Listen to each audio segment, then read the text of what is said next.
Hello, I'm Eric Whitacre, and I'm thrilled to have Deep Field, the impossible magnitude of our universe, presented here tonight at the American Astronomical Society. I'm so sorry that I can't be here with you, but if you'll indulge me, I'd like to tell you just a little bit about it before we begin. I grew up in northern Nevada, the West Coast, of course, in real cowboy country. And the best part about growing up there was that at night, the stars were completely clear, no light pollution at all. And even as young as 9 years old, I remember going out, gazing up at the stars, and wanted to be an astronaut. At 10, I got my first telescope, and I spent hundreds, if not thousands of hours out there dreaming of one day going to the stars. And truth be told, I would have been an astrophysicist had it not been for the fact that I really know nothing about math. So instead, I became a composer.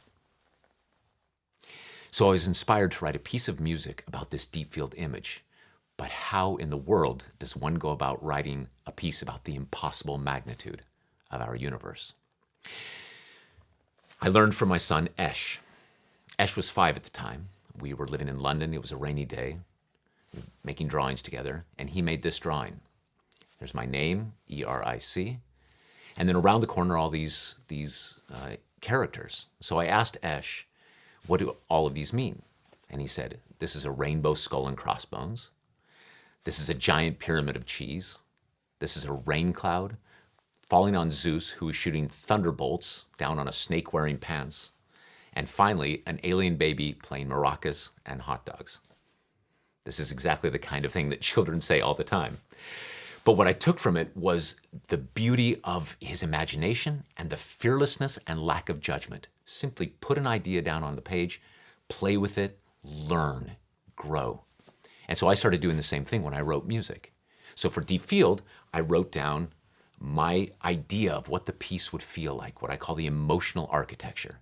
And it starts small in mud and builds and builds and builds until finally this giant climax.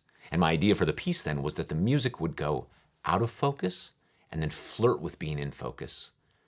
Then out of focus, almost in focus, just like the Hubble telescope. Finally at this climax, that's where we hear and see the deep field image in its full glory.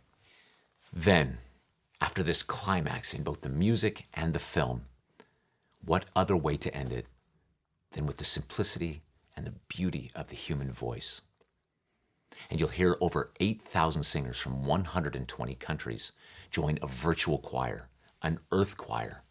People sitting alone in their dorm rooms, their bedrooms, their garages, individually uploading their voices, all coming together to make something gorgeous and to be part of something larger than themselves. So sit back, take a deep breath, and enjoy this journey. A journey through the cosmos to the edge of our known universe and back home. Home to our beautiful planet, as Carl Sagan called it, our pale blue dot. Thank you.